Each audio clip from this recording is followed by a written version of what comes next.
What if my body is brilliant? If the following questions inspire curiosity, please share this video with others and ask them to join you on your journey of discovery. What if my body is brilliant and everything it does is part of a strategy to survive and thrive? What if every incomprehensibly intricate process my body attempts is simply its best path forward given whatever resources and roadblocks are present at the moment? Given that billions of my cells purposefully die each day to brilliantly allow for constant growth and adaptation, and physical injuries, stress, and exposure to toxins result in additional cellular death, where does all that waste go if I'm not removing it as quickly as I'm producing it?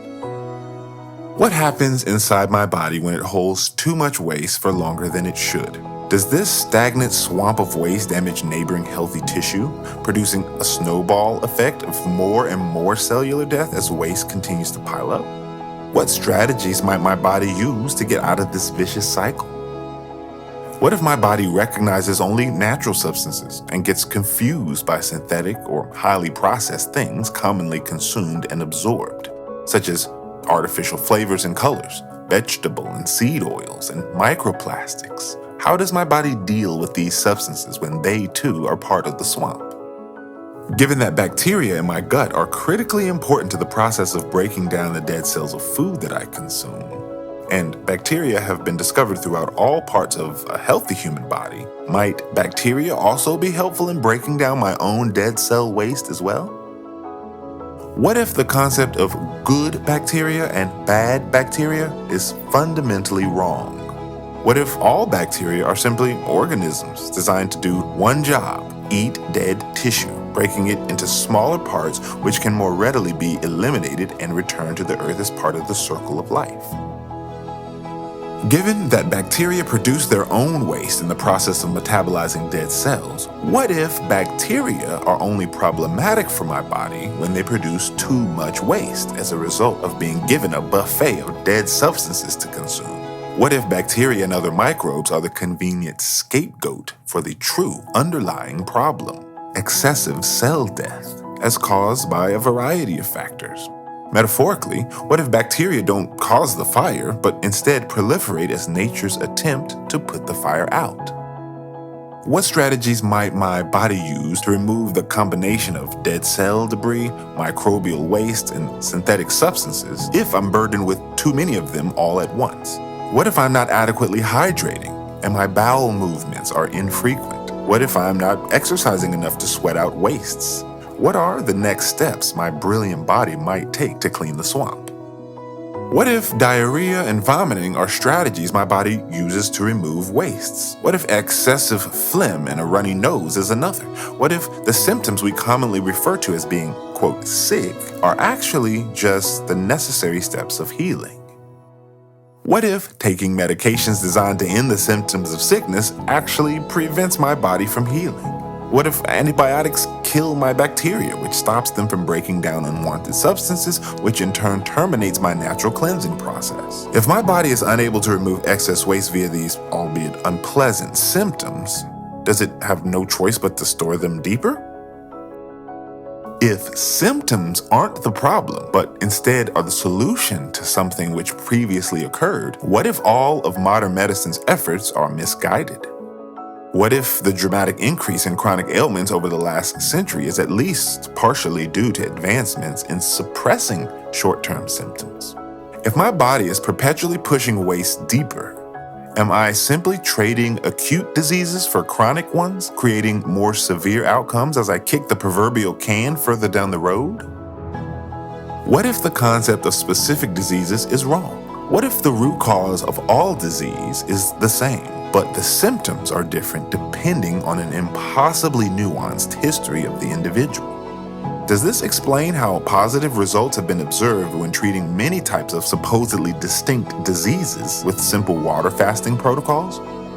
What if the cure for every disease is simply to remove excess waste and any other impediments, allowing our brilliant bodies to heal naturally? What if that takes drastically longer for some people than others, depending on their unique history and lifestyle habits?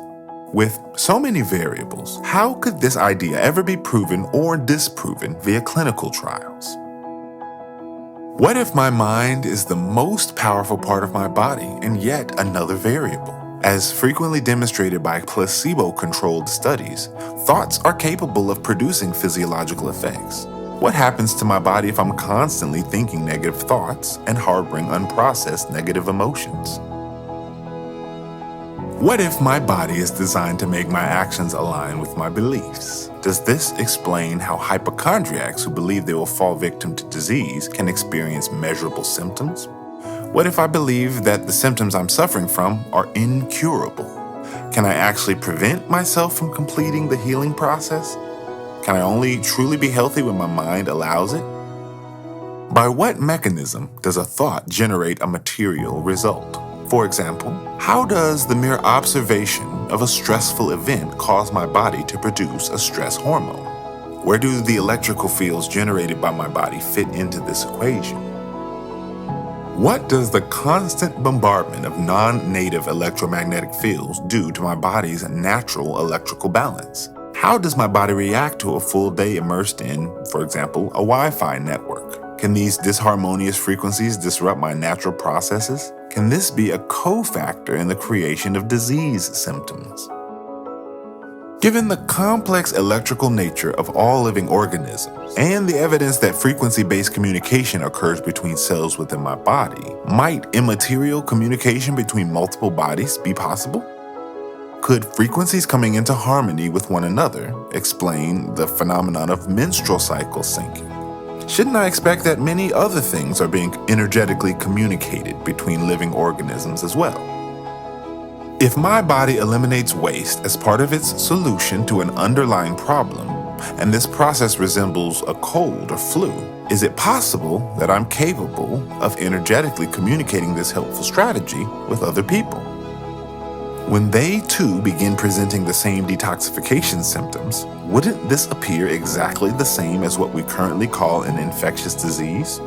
Is contagion actually just an intelligent communication process leading to mass healing? Because not all people are in need of internal cleanse at the same time, does this explain why syncing frequencies wouldn't necessarily result in spreading the symptoms of disease? Wouldn't this appear exactly the same as our current concept of immunity?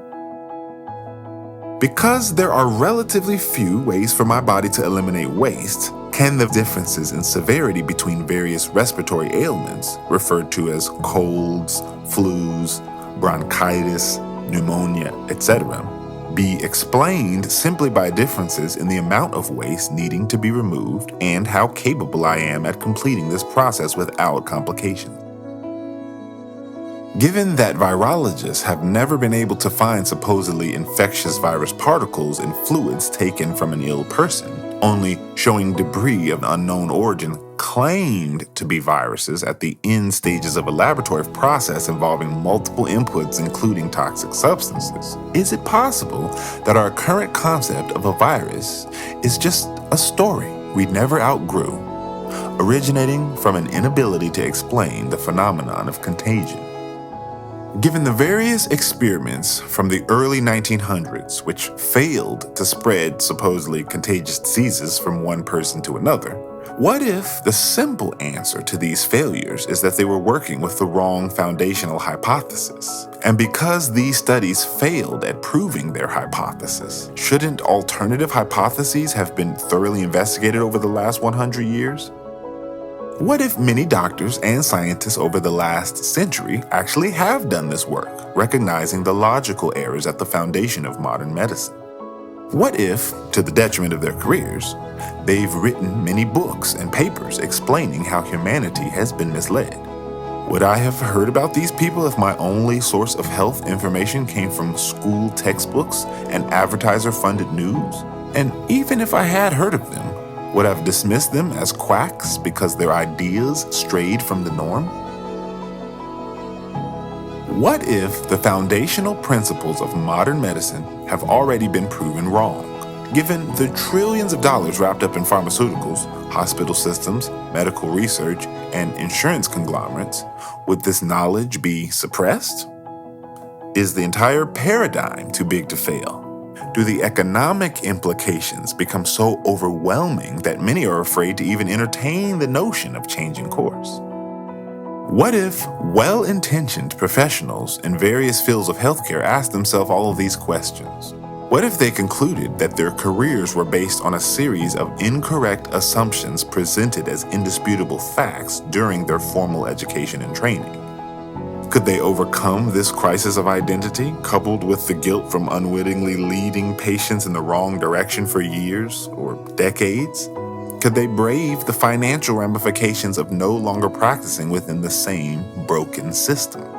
What if people everywhere, in unison, began to recognize that our bodies are brilliant, that we are in control of our own health and are not relying on man-made inventions to fix supposed shortcomings of nature? Instead, what if we looked at what we ate and drank, and how we talked, thought, and felt?